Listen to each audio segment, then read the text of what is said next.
Break के बाद एक बार फिर से आपका स्वागत है। चलिए देखते हैं क्या रुझान इस वक्त बाजार पर देखने को मिल रहा है। 296 अंक नीचे सेंसेक्स चल रहा है 16,945 पर और निफ्टी 1.5% नीचे है फिलहाल 5,034 का स्तर यहां पर देखने को मिल रहा है। मिड कैप इंडेक्स में फिलहाल 89 अंकों का नुकसान है, 6,867 का स्तर यहां पर इस वक्त बना हुआ है। चलिए ये भी देख लेते हैं कि आज कैसी स्थिति बनी है। कुछ एक काउंटर्स पर बढ़त सबसे ज्यादा जिन काउंटर्स पर है इसमें डॉक्टर रेड्डीज शामिल है, ये 4% बढ़कर चल रहा है। इसके अलावा हीरो होंडा, स्टरलाइट, ये कुछ अन्य काउंटर्स हैं जहां पर बढ़त इस वक्त बनी हुई है। देखते हैं पूरे बाजार की स्थिति क्या है। बीएसई पर 1,076 काउंटर्स बढ़कर चल रहे हैं। नुकसान वाले काउंटर्स पर 1,596 काउंटर्स ऐसे हैं जहां बीएसई पर नुकसान की स्थिति है। एनएसई पर अगर हम देखें इस वक्त बढ़ने वाले काउंटर्स की संख्या 378 है और 818 काउंटर्स ऐसे हैं जहां पर फिलहाल जो स्थिति है वो नुकसान की है।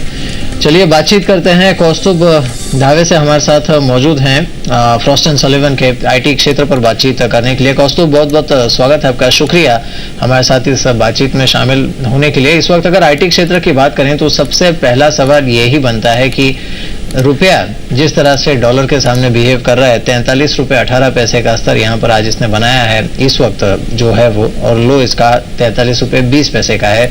कैसे देख रहे हैं आप इस आईटी क्षेत्र के लिए? अगर आप आईटी क्षेत्र देखें, पहली बात तो हमें यहाँ न्योता देने के लिए बहुत बहुत शुक्रिया। अगर आप आईटी क्षेत्र देखें तो थ्री फंडामेंटल इश्यूज आईटी क्षेत्र को बहुत ही परेशानी दे रहे हैं। एक तो सबसे पहला जो है वो रूपी अप्रिसिएशन जो हो चुका था और उसके वजह से काफ़ी आईटी कंपनीज ने मार खाई।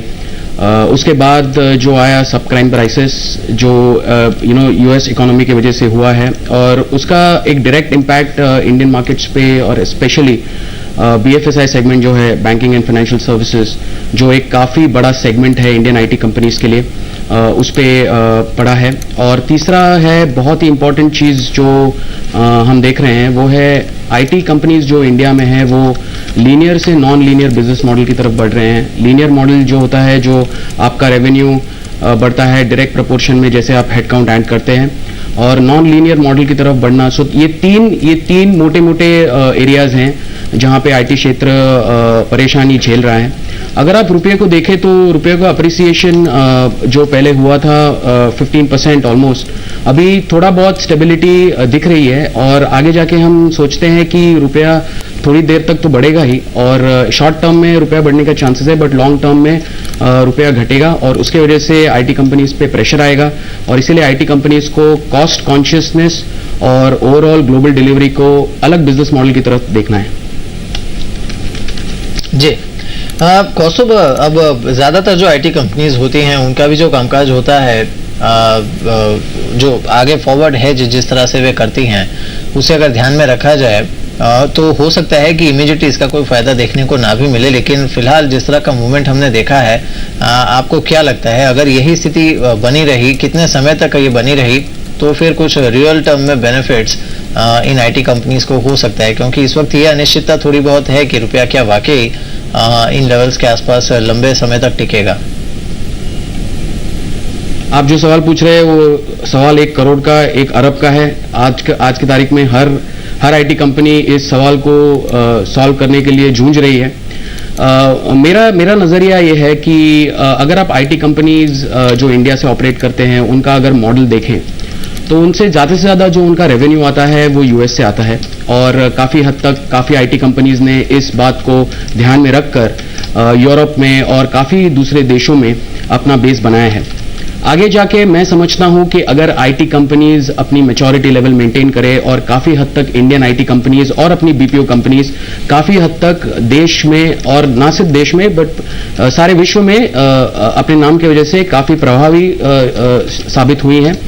And I fundamentally feel that IT companies need to create that kind of delivery model. So when I was talking about non-linear, जब भी मैं non-linear delivery model या business model की बात कर रहा था, उसका मतितार्थ यही होता है कि ये जो समय है वो समय आईटी कंपनीज के लिए एक स्लो और पर्पसफुल ग्रोथ का समय है।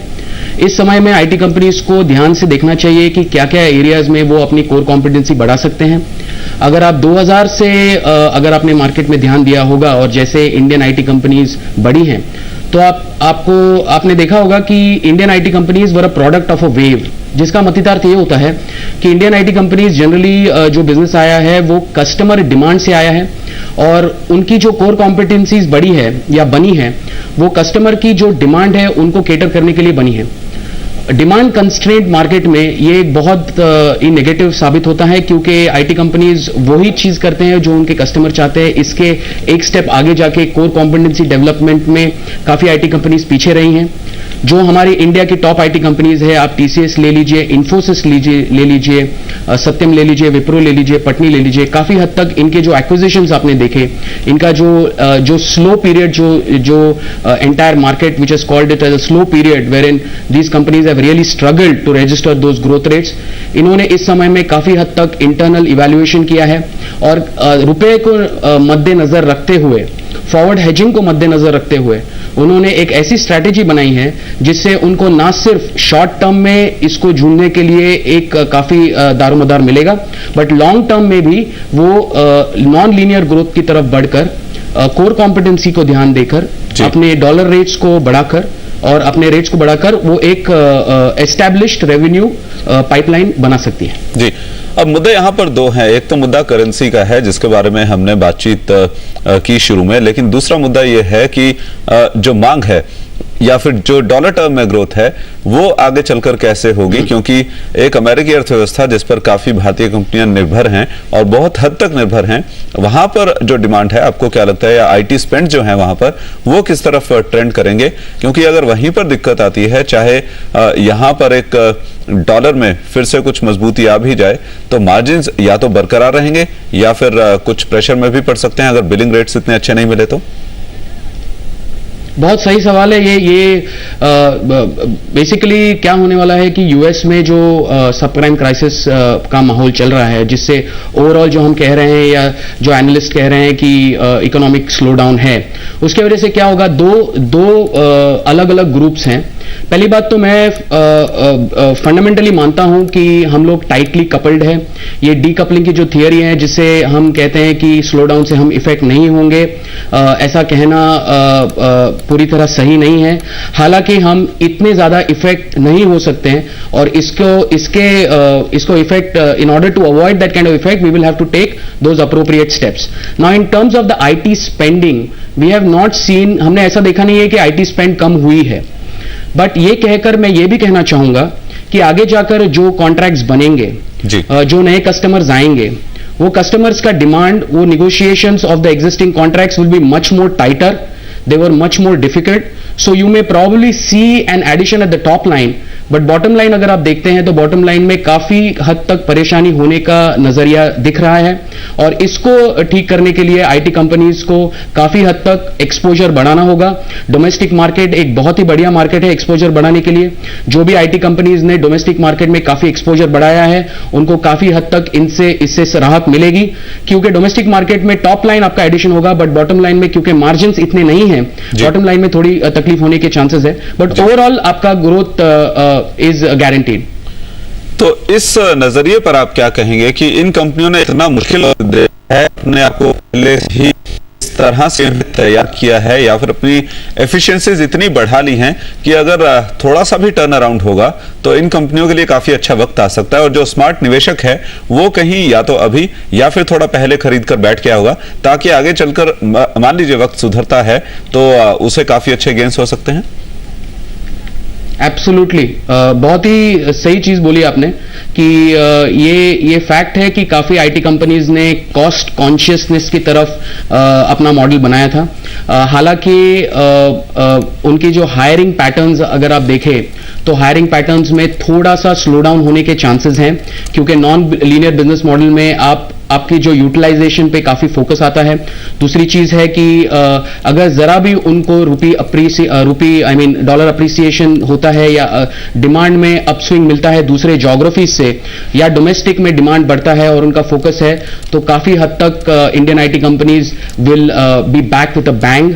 And I think the fundamental thing here is that IT companies in India are an extremely matured lot, and even our BPO sector is extremely mature, although the issues BPO sector में है वो काफी अलग हैं और operational efficiency की तरफ BPO sector बढ़ रहा है। जी, चलिए बहुत बहुत शुक्रिया आज इस बातचीत में शामिल होने के लिए। तो कुल मिलाकर निष्कर्ष यही निकल रहा है कि आने वाला वक्त मुश्किल तो होगा, लेकिन जो कंपनियां इस मुश्किल वक्त में अपने आप को संभाल कर रख सकेंगी उनके लिए उसके बाद जो वक्त आएगा वो काफी अच्छा हो सकता है। लेकिन अभी अनिश्चितता बरकरार है, मार्जिन या तो बरकरार रहेंगे इन कंपनियों के या फिर थोड़े बहुत दबाव में आ सकते हैं। लेकिन इन कंपनियों को काफी अपनी जो कामकाज की विधि है वो बदलनी होगी, इन्हें अपनी जो कोर कॉम्पिटेंस है वो पहचाननी होगी, कहां पर ये कंपनियां आगे चलकर ज्यादा मुनाफा कमा सकती हैं, ज्यादा मार्जिन इनके हो सकते हैं। ये जरूर है कि आने वाले टाइम में जिस तरह से कहा जा रहा है कि भारतीय कंपनियों को, आईटी कंपनियों को कोई फर्क नहीं पड़ेगा, वो बात ठीक नहीं है, ये मानना था कौस्तुभ का। चलिए एक छोटा सा ब्रेक हम लेंगे और ब्रेक के बाद बाजार की बातचीत जारी रखेंगे। 342 अंक गिर चुका है सेंसेक्स और 16,900 पर पहुंच चुका है। आज का लो यहां से केवल 20 अंक नीचे है।